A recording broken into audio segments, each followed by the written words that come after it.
Welcome, everyone. Today is the third piece in our series on leading in turbulent times. So, today we're going to talk about when everything feels exhausting and creating resilient systems that sustain your team.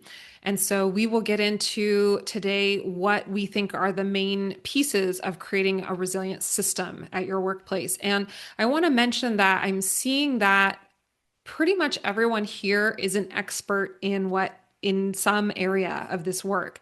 So please chime in on the chat because we can pool our resources and our collective knowledge. And I may say something that you know inside and out, you know it very well. So please add to the conversation.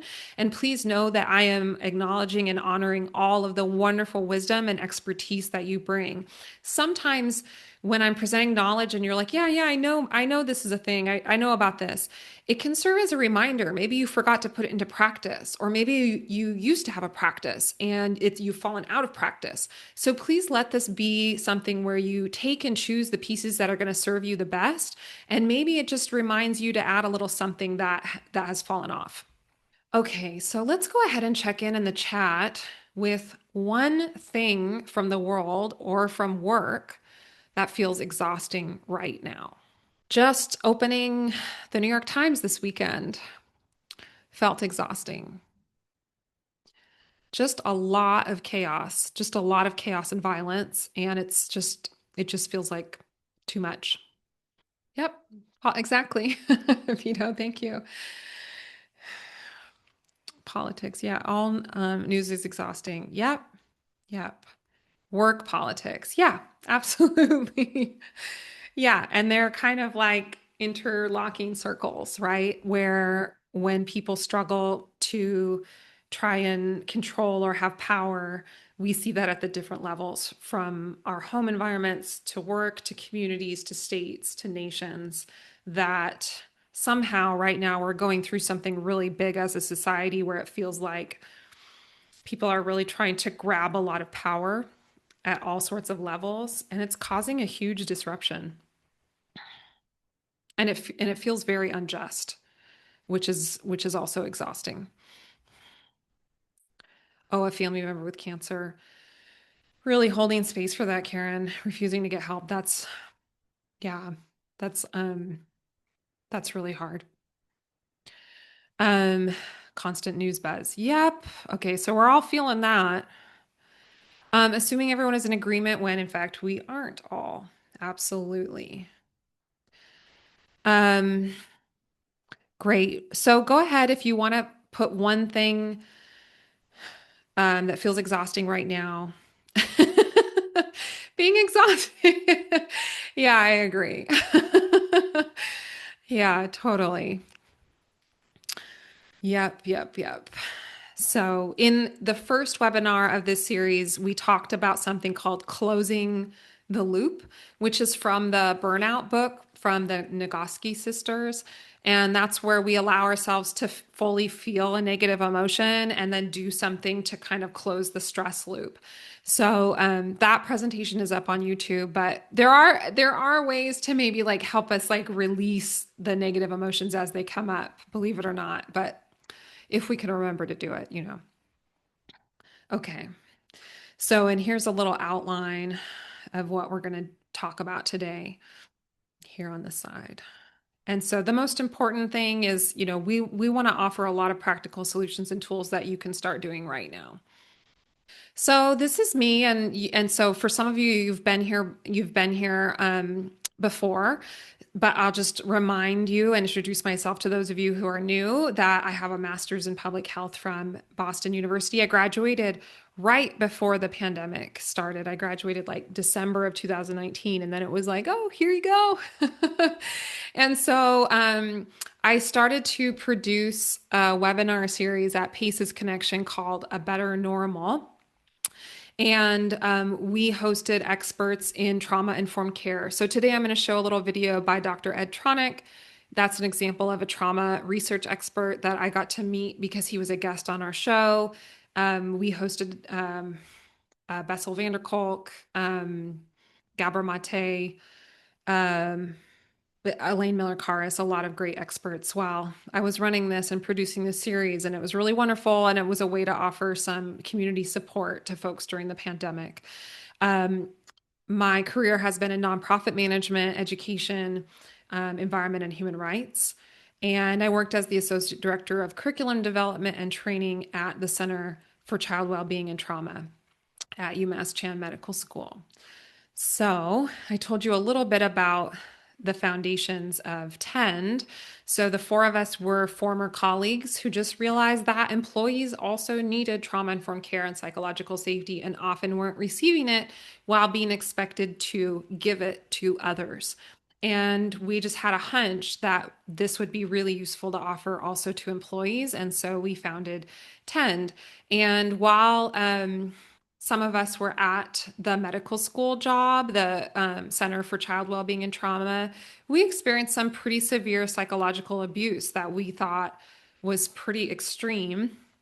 And actually, and you can tell me in the chat if you've noticed this as well, sometimes the helping professions can tend to attract people who have some pretty severe unresolved trauma. And the way I like to think about that is that our wounds always want to be seen. They're always trying to be seen. And so we may be drawn and gravitate towards professional roles or personal situations in which our wounds have the chance to be seen, even if we're stuffing them down. And so, in my profession of trauma informed care, I have noticed sometimes encountering people with really big traumas that they have stuffed down that are trying to come out through this work. Let me know if you've seen that as well in your workplace. What we do at Tend Collective as consultants is that we help teams who have low morale or other employee challenges, or they simply want to improve their systems or morale. We help teams integrate psychological safety practices and programs. We help implement structure, norms, and agreements. We train managers on people skills, people management, communication, conflict resolution. We train teams on self regulation skills. We build custom programs in trauma informed care and psychological safety, and we can do that for the populations you serve, like work readiness programs, for example. And we offer one-on-one coaching, especially for managers and executives, training, assessments, and educational content, and more. So, if that's something you're interested in, please let me know. Right now, we're in something that's being called the Polycrisis Era, where there's almost everything seems like it's on fire. And sometimes it's quite literally on fire with the climate crisis. So there is a great article, the link is here, talking about how being in a time of polycrisis has made it so that we can't envision the future anymore. And this is leading to a particularly acute type of exhaustion and uncertainty where we feel like we've lost some meaning. We're not sure if the future is even going to happen. So, how do we prepare for it and how do we dream for it? And it's really actually quite severe. And so, it sounds like a lot of you all are feeling that based on your comments in the chat. And I always, always, always come back to this the work of Dr. Gabor Mate, trauma expert, MD, and he says that the conditions that lead to stress are uncertainty, lack of information, and loss of control. And so just think about the world circumstances and the circumstances in the United States. And this is a perfect storm to feel a big stress response. And here are some factors. I had I had an AI chatbot generate these comprehensive lists of why we are in exhausting times. And I guess there's really infinite reasons because the list kept going. So I won't read them, but there's geopolitical reasons, right? War, um, refugee and migration, right? Within the United States, we're having seemingly random ICE attacks on our communities and the populations we serve.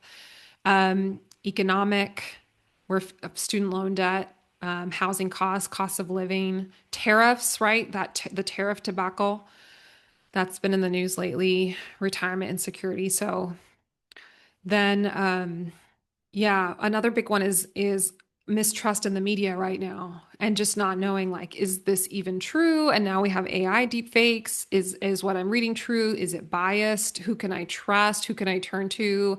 Um, we've all mentioned how exhausting the news cycle is. There's been a lot of technological disruption. I covered that a lot in the last talk. Climate and how that's disproportionately impacting certain populations. We're still feeling the effects of the pandemic, really. That was hugely disruptive to our nervous systems and to our lives. And we're just now getting back. And there's a lot of grief. I personally lost 3 loved ones during the pandemic. So this was huge. That was a pretty exhaustive list of exhaustion factors. And there's a lot right now. So then we come to the workplace where, we're at work 40 hours a week at least. And a lot of times we hope that work can be a really safe space, that we have meaningful work. We feel like we're making a difference. We can check in with colleagues that we trust. But sometimes it's actually adding to the stress, particularly for folks, those of us who work in human services or nonprofits. What we're seeing is that the populations we serve are bearing a disproportionate amount um, of the cost of all of these factors. And that weighs heavy on us, right? Because a lot of us wish that that didn't have to happen. And a lot of us have a big sense of injustice. That's why we went into these fields to begin with, is because we wanted to make a difference. And it didn't seem fair how unequal everything was. And we're constantly being bombarded with that. And at the moment, it doesn't seem to be getting better. Funding cuts, right? For those of us in the public health field, we saw huge cuts in programs and funding, really embarrassing cuts. And I know a lot of other sectors have as well. Federal government programs losing their funding and being asked to do more with less, a huge trigger for injustice, right? That's like, well, there's only so much each one of us can do. And a moral injury, and even sometimes feeling like, is our work even making a difference? Like, is this really working? Secondary traumatic stress and compassion fatigue. Anyone feeling that lately? Just feeling constantly bombarded and giving empathy to those we serve and feeling really, yeah, really overloaded with that. Yeah. So, and the economic precarity is really tough to watch. I myself grew up in a low income neighborhood, and it really weighs on me to think about people who were my neighbors and what they may be suffering now and how unjust that is, and all the myriad health and mental health problems that come with that. Compounding grief. Thanks, Karen. Yeah, absolutely. Yeah, did we miss anything? Any other items here that are particular for all of you? What else are you experiencing? I think sometimes there's also moral injury. We worked with a nursing school to teach soft skills to nursing students, and there can be a big moral injury. What's that medical drama show that's really popular right now? They show that really well, where the doctors and nurses are trying to save lives, but the businesswoman from the office keeps coming down to harass them about the business side. Um, oh, the pit. Anyone watching the pit? They do a really good job. Yeah, thanks, Daisy. Yeah, they do a really good job of helping us see that moral injury of like, this isn't a business; these are people's lives. So that's one. Overregulation and underfunding. Yeah. Thanks so much, Heather. Exhaustion and burnout. So, this was supposed to say workloads, excessive workloads, um, insufficient autonomy. That's something we notice quite a lot because the work isn't organized well enough with enough structure at a lot of places that we consult. And so people feel like they don't have the authority and autonomy to make decisions that help them feel in control. And as we saw with Dr. Mate, feeling out of control leads to a lot of stress. So we're already feeling so out of control in the world, and then we get to work And no one has exactly told us what we can make a decision about or not. And that adds to the stress. So, inadequate rewards, like we're really seeing CEOs making more and more money than ever and buying, another house, a vacation house, a yacht, etc. And it's not trickling down. So, we're working harder, but we're not seeing the reward there. Breakdown of community, especially after COVID, for sure. A lot of us haven't been going out and participating in community events as much. I've noticed that for sure. But then also, I think there's a little bit of a breakdown of community at work. And so I'd be curious to hear how that might be showing up for any of you. Heard about a drama triangle with workers' mindset, mismatch of values, and then a sense of unfairness. Yeah. And yeah, Heather, dealing with teams outside traumas. Yes, I do have a slide on that. We're bringing our trauma to work with us. And so that's why we encourage trauma informed management and attuned management because um, people are, we all carry those with us and we're at work 40 hours a week. So of course it's going to come out. And in fact, if you kind of think about it, oftentimes we are recreating the home environment that we grew up in. We're recreating it at work. And so depending on how healthy or not that was, that's what we get at work. So that can be really fun sometimes and full of surprises. And so a lot of times as managers, we may not have a high skill set for consistency, appreciation, and attunement. This was something I had to work very, very, very hard to build for myself. I had my first management role when I was in my late 20s, and they told me like, you're actually not very good at appreciating people. People don't feel appreciated, and we need you to work on that. So these are skills that people can learn, and oftentimes managers, directors, people managers are not coming in with the skill set already, and the company is not investing in the skill set. So let's take a look at the brain science. So you all have seen, if you were here before, the hand model. This is Dan Siegel's hand model of the brain. We can also see it on the diagram here. But the amygdala is in the middle, and the outside represents the cortex, the outside of the brain. The word cortex means bark. So this is the bark of your brain. And the prefrontal cortex is here. And this has to do with your ability to make decisions, your executive functioning. So you're like, I want to do this thing and I'm doing it. That's your executive functioning. Your ability to work well with others, your ability to remember things, the ability to plan ahead and problem solve and be creative is all happening in the cortex. And when our fear response comes online, Dan Siegel calls it flipping your lid. So all of a sudden the cortex is no longer online. We can't do any of that stuff. And we're just here with primitive fight, flight, survival, and primitive unruly emotions. And so the thing is that the nervous system was designed to keep us safe. If there was a tiger in the jungle, we needed to be able to notice it really quickly and either flee or fight back or freeze or play dead. And so this response was intended to help keep us alive. Like if we were to eat something that was going to be poisonous, our whole body's nervous system comes into action immediately within milliseconds to keep us alive, and it helps us spit out the food or throw up the food, expel the toxin.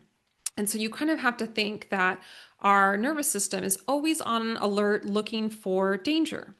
Unfortunately, right now, when we are in this time of huge uncertainty, urgency, exhaustion, where a lot of things are not feeling good, we come into a state of hypervigilance. So now our lid is flipped a lot of the time. And over time at work, what happens is that we have difficulty concentrating. We have mental fatigue. We're no longer thinking critically about the work. So we may be doing the tasks instead of stopping to say, is this the best solution for this problem? I'll bet we could do it a little better. I'll bet we could bring in this resource. I'll bet we could be more efficient. I'll bet we could drop this piece of it. All those things take access to the prefrontal cortex. And if we're constantly in a state of chronic stress, or exhaustion or overwhelm, we now are not doing our very best work and our best critical thinking. And we may have memory issues. And we may be, as many of you have mentioned in the chat about workplace drama, this is the perfect storm for conflict at work because we lose our ability to collaborate with each other when we are feeling in a constant state of stress on fight or flight. And people are losing their hope. Yes, I agree. That is definitely happening. So I talk about that a little bit here at the end.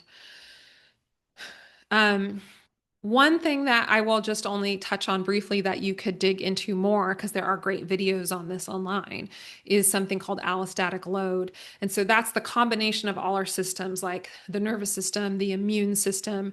So the immune system is meant to kick in to fight pathogens. But the problem is that if we're in a constant state of hypervigilance, like I just mentioned, constantly in high stress, constantly in fight or flight, pretty soon the immune system may get overwhelmed, and a combination with all of our body systems may get overwhelmed. And then pretty soon the immune system may break down and actually start to become the reason that we're sick instead of keeping us from being sick. And that's where we get things like autoimmune disorders, where our own immune system starts to turn on itself. And that is caused from an allostatic load that is too high and chronically too high. Again, here is another list that I'll let you read through. And as someone mentioned earlier, we bring our trauma with us. So the thing is that chronic or complex stress from childhood compounds work-related stress. So if we grew up in a home where we were not receiving a lot of soothing or a lot of emotional coaching or a lot of space being held or a lot of safety, then when we go out into the world and we encounter stress, we don't have those tools and resources available to us. And so the Adverse Childhood Experiences Study identified 10 stressful childhood factors, but of course there are so many. But the more stress you had in childhood, the more work it's going to take for us to figure out how to regulate in stressful times. And so one thing that we love doing at 10 Collective is doing trainings with teams on how to recognize how your trauma shows up at work and how to work on self-regulation. Now, today I really wanted to focus on, you can't just ask employees to self-regulate at work. You also need to provide the structure and safety for people to feel safe and to calm down. That's very important. However, I have noticed that as I work with organizations, people who have better self-soothing strategies and coping strategies are going to be the healthiest and feel the most resilient. So if you feel like you've really just at the end of your line in terms of your resilience, it may be time to ask yourself, I wonder what coping strategies I could learn how to use to go ahead and lower that stress response and come back to a place of safety on a regular basis. If you're not doing something daily to feel safe and soothe yourself, you may want to start adding that in. And if you're not sure what that looks like, I'm not going to focus on that today. But if you want any ideas, please let me know. You can send me a message or an email, and we do a lot of content on that, just not today. So how many of you have seen this video? So I am going to go ahead and show it. So if you've already seen it and you want to tune out, that's fine. I think it's like 4 minutes is where I'll cut it off. And so for the new folks, it's a really nice thing to see. Here's what I want to say about this video, however, is that the baby starts to get distressed. So this could trigger something for you where you're like, I don't want to see a baby distressed. Okay. So I want to just hold space for that might come up, but don't worry because in the video, the baby is soothed again. Okay. So it's going to be okay. And it is sad to see, but everything is okay in the end. And it's a short video. So again, if you've already seen it, you can watch it again. Maybe you notice something new, or maybe you answer some emails, and it's about, I think it's 4 or 5 minutes. Babies this young are extremely responsive to the emotions and the reactivity and the social interaction that they get from the world around them. This is something that we started studying 30, 40 years ago, when people didn't think that infants could engage in social interaction. In the still face experiment, what the mother did was she sits down and she's playing with her baby who's about a year of age. I'm like a girl. Oh. And she gives a greeting to the baby gives a greeting back to her. Yeah. This baby starts pointing at different places in the world, and the mother's trying to engage her and play with her. They're working to coordinate their emotions and their intentions, what they want to do in the world. And that's really what the baby is used to. And then we ask the mother to not respond to the baby. The baby very quickly picks up on this, and then she uses all of her abilities to try and get the mother back. She smiles at the mother. She points because she's used to the mother looking where she points. The baby puts both hands up in front of her and says, "What's happening here?" She makes that screechy sound at the mother, like, come on, why aren't we doing this? Even in this 2 minutes, when they don't get the normal reaction, they react with negative emotions, they turn away, they feel the stress of it, they actually may lose control of their posture because of the stress that they're experiencing. Okay. I'm here. And what are you doing? Oh, yes. Oh, what a big girl. It's a little like the good, the bad, and the ugly. The good is that normal stuff that goes on, that we all do with our kids. The bad is when something bad happens, but the infant can overcome it. After all, when you stop the still face, the mother and the baby start to play again. The ugly is when you don't give the child any chance to get back to the good. There's no reparation, and they're stuck. Okay. If you want to share your reaction, whether you've seen it before or not, go ahead and share your reaction in the chat. Maybe how that made you feel or what you thought. When I first saw this, a lot of things clicked into place for me in my brain in terms of understanding human distress. And the thing is that we are evolutionarily wired to constantly be tuning into everyone around us. So when we're at work and we have a group of coworkers, our brain is already wired to care how they're doing and to know that people care, people are supposed to care how we're doing. And this is automatic. This is how we evolved in tribes. This is how our brains evolved to survive in our environments, which was to work together and to constantly be scanning multiple people at once and taking in how they feel and knowing that they care how we feel.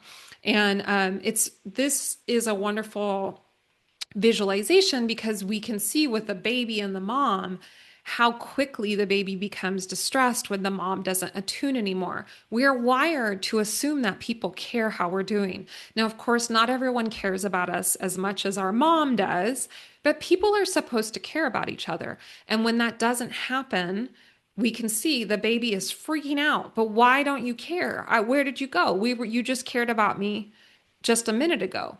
It feels very distressing to human beings, not just in babies, but also in adults, when we feel out of tune with those around us. And unfortunately, there are many workplaces that feel very out of tune. We don't feel like we're getting to check in with someone regularly. We don't feel like people care about us.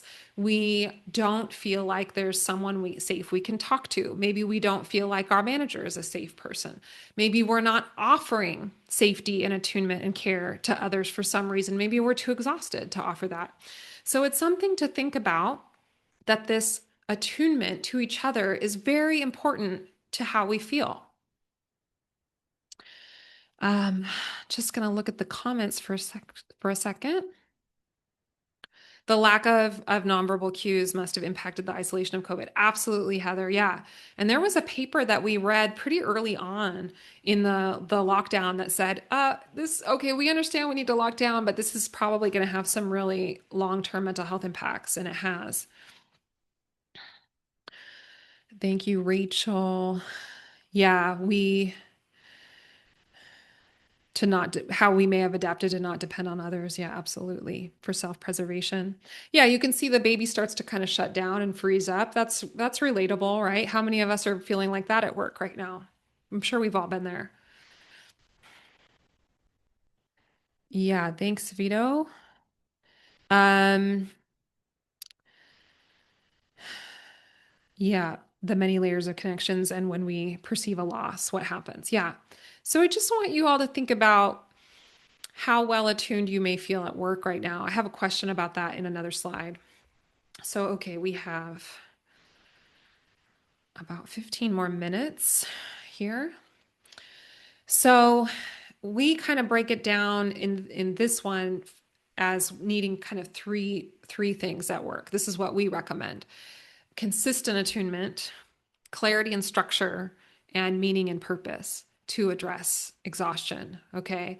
And these types of things regularly for employees are going to increase the productivity and efficiency, reduce stress, improve health, improve mental health, stronger accountability and ownership and teamwork and collaboration, right? Decreasing of the drama that you all mentioned, higher employee retention.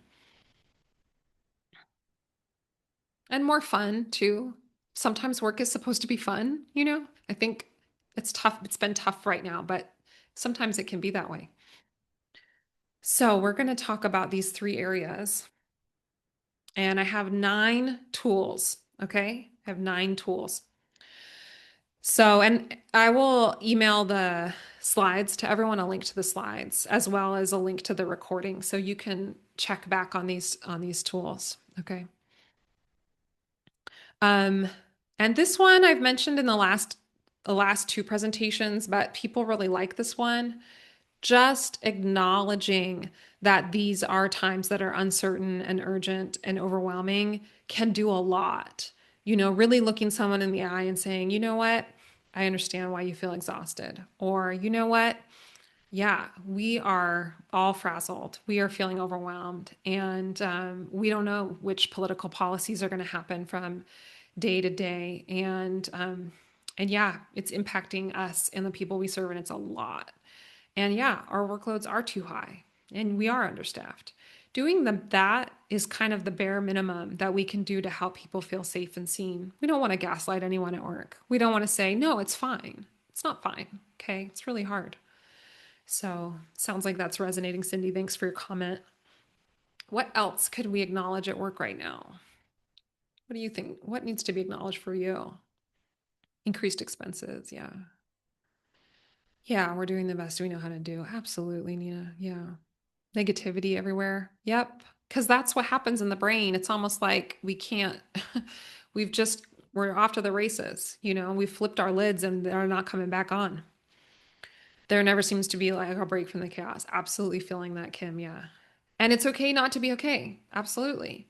I was working on that today with a coaching client of mine. Negative emotions are a part of the human experience, and we live in a society that really wants us to be positive all the time, and that's not very good for our health. So I just want to remind everyone, it sounds like some of you are very well attuned to what these are, the trauma-informed care principles. But you know, if your organization isn't, this is something that we can help with at Tend. We can bring the trauma-informed care principles into your workplace. Safety, trustworthiness and transparency, peer support, collaboration and mutuality, empowerment, voice and choice, and respect for diversity.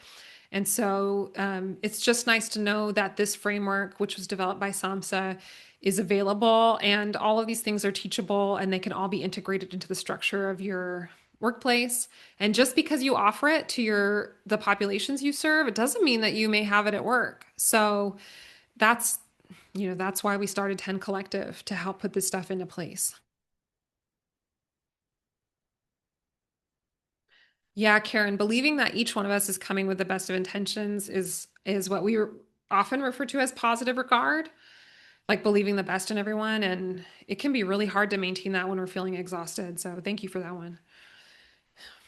Um, okay, practice number 3 is consistent attuned supervision. So I was in a role many years ago during the pandemic where all of a sudden my supervisor just stopped scheduling regular check-ins with me. And I didn't know why she stopped doing that. Although I later found out that there was something really stressful in her personal life, I didn't know for at first, and no one told me. So all of a sudden, I was having that attunement that we saw in the still face baby experiment, where I was sharing how I was feeling every week, and I was feeling heard, and then I would tackle my work with a lot of enthusiasm, and it just dropped off. It just disappeared. And I noticed that I became very dysregulated because I didn't know what was going on. And so, consistent, attuned supervision of employees is very important so that we have at least a time each week or every other week where we feel seen and heard and safe and attuned to. Someone cares about us, someone cares how we're doing and our needs. Okay. And consistency can be really challenging when we're feeling exhausted and burned out. So, I have this question in the chat. How attuned is your employee management? So if you're a leader or a manager, how attuned do you think your management is to others? And how attuned is the management that you receive on a scale from 1 to 10? So 10 is the best ever, 1 is barely exists. What is strong and what needs work for either one of those? Maybe just take a moment to reflect on that and share in the chat. I would say lately I have been not so great at attuning to my co-founders, actually, really pretty bad. So maybe like a 3 or 4 lately for me. And so just naming the constant exhaustion is a huge part of that. Okay, my employee management is 5 and mine is 1 from your manager. Oh no. No. Okay, bring us in to help with your manager. We can work on it. Really sorry to hear that.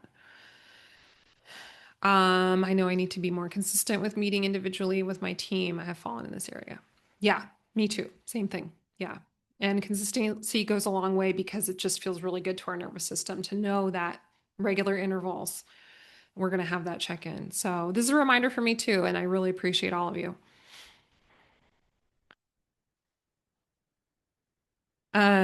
It's tough in a small company when there are fewer people who are all going through things to have one person keep that consistency. Yeah. And that's why, project manager roles are really important. And I've noticed at government agencies and nonprofits that the project management role often gets overlooked. Whereas in the tech world, in the business world, project manager would never get overlooked. It's often the most important keystone role. And I've worked both in private and nonprofit sectors, and it's very sharp, the distinction where a nonprofit just thinks we don't need to have a project manager to make sure that things are consistent and to keep everyone accountable. Like, here's what we agreed on, here's the work we said we were going to do, and here's who's managing it. And I feel like that's really strange and often really needed. And I'm often telling the nonprofits that we consult with, like, you're going to need a project manager. Attunement at an 8, but new to leading, so may screw up. Okay, great. Awesome to hear. And extreme upper management is only a 7 because there's a gap in leadership. Yeah. Yeah. And sometimes what happens when people start getting more and more responsibility is they forget that attuning to those they manage can be the most important thing that they do. We've definitely seen that. Awesome. Thanks so much, everyone, for sharing. And I'm really holding space for some of the ways that you may be suffering right now and how hard that is. And I totally get it. It's really hard to show up at work, to feel exhausted and to feel like your needs are not getting met and to feel like you have an empty cup and you don't have anything to pour from. Practice number 4 would be to understand the chronic stress, burnout, and the brain, that response. So that's something that we offer. We can do trainings with your team because often just understanding how the brain works or how the body works and how we respond to stress makes everyone on your team more compassionate, which is really helpful. So we teach the resilience tools, the coping tools, the communication strategies, the conflict resolution. Then I personally offer one-on-one coaching with managers, and we get in there and we go, gosh, what are the barriers? What's coming up for you this week? Why are you not able to offer this? Let's talk about it. And we see huge turnarounds with this kind of work. So, clear processes, procedures, and roles is fundamental. And I talk about this in every presentation. You got to have a mission statement, you got to have a strategic action plan that matches your mission, and you want to have those work plans and workflows and that project manager, right, to keep everyone accountable. And you want the roles to be very specific and clear and up to date. And as I said in the beginning, there needs to be clarity on who has the authority to make which decisions. When people don't have any authority, that's where it really starts to feel like chaos, and that endless meetings. No one is quite sure who has the final word. It feels very stressful. So, meaning and purpose. We had identified kind of three areas: so consistent attunement, clarity and structure, and meaning and purpose. And so this is something where at this moment, with so much exhaustion and chaos, we do kind of want to think about, am I tending to the spirit and soul of my colleagues, as well as whether they're getting their work done? Now, we always say that the work comes first. We come to work and we have this agreement. I'm going to do 40 hours a week and I'm going to do these 10 things. Then you're going to pay me this amount. And that's the core basic agreement. But during these turbulent times, we also want to make sure that as we're managing others, that we help people find meaning and we tend to their spirit.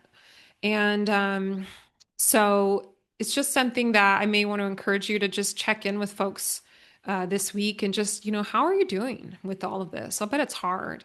And where are you finding meaning and purpose?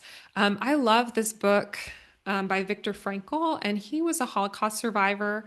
And, we're familiar that we know that the Holocaust was a true atrocity on human beings. And he was in concentration camps personally, and he noticed something, that certain people in the concentration camps were able to find a sense of meaning even amidst the most horrific things. And those people were often the ones that were finding a way to be kind to others and to show up for others and to keep their spirit alive for others and to keep that connection alive. And this was a really inspiring book for me, because we can always choose connection, and we can always, there are some things that we can choose in terms of our mindset that may help us through these times that feel very overwhelming and exhausting. And it's nice to feel that we have some control in how we show up if we make it into a diligent practice. Like, okay, I'm feeling very exhausted, but I am going to try 1% more connection today with others. I'm going to choose 1% more kindness today with others and just see what happens. And as I said, loss of control is one of the biggest contributors to feeling overwhelmed and stressed. So that's where we may want to just check in. And this is a great tool that Elaine Miller-Karas teaches, which is that we want to scan our body for where we feel dysregulated, but we also want to scan our body for where we feel strong. And that's what I love about this, is that there's always some place where we feel strong, and there's always some place where we feel, okay, actually, it feels really nice to show up for this person, or to show up for myself and offer myself tenderness and kindness. So there are always a few remaining places, even in the hardest of times, where we can find something that that we feel we can control within ourselves, like our mindset, or create meaning or create connection. So, and Viktor Frankl famously has said that life is never made unbearable by circumstances, but only by lack of meaning and purpose. So this is something where we want to try and tend to the spirit of those we work with. Oh, Nina, that's wonderful. Our company agreed to host visits from therapy dogs on a monthly basis. I love to hear that. Great. And I'm curious, Wednesday, why watch? Okay, I'm curious what that is. So maybe you want to explain a little more. And If so you don't mind me getting on go for it, microphone. Heather. Yeah, go for it. I'll even see if I can turn on my camera, which I don't do very often. Okay. The main idea is I was looking at where it says address the why Yeah. of why we're here. And I combined that with the Taco Tuesday and just said, okay, every Wednesday, just give me your why. And I'm an English teacher by trade, so that was alliteration. Um, awesome. I love that. Thank you so much, Heather. Thanks for hopping on and saying that. I love that connection. It's great to see I'm a you. dork. I am a dork. Oh, so am I. So thank you so much. Perfect. Beautiful. Yeah, TED Taco Tuesday was something that I created at a place I worked where we had low morale and low collaboration. And so once a month, some employee got to choose which TED Talk they wanted everyone to watch. And then we broke into pairs and talked about it. And the company paid for talk. This was a job that I had in Texas. So tacos were plentiful there. But the company would pay for tacos and we could not just talk amongst ourselves, but also like see what felt meaningful to our colleagues. So, okay, we have two more tools and then I'll let you go before the time here. Thank you all for the rich conversation. That's made this one just a little bit longer. So, practice number 8 is managing the whole person. So, this is the Stress Busters wheel from ACE's Aware program in California from Nadine Burke Harris. So, I consulted a company where one employee was telling me that she wasn't sleeping.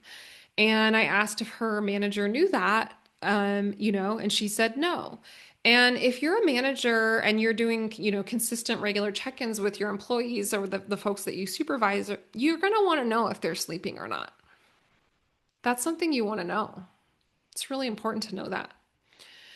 So you want to know, is someone going through something really stressful? Have they lost a loved one?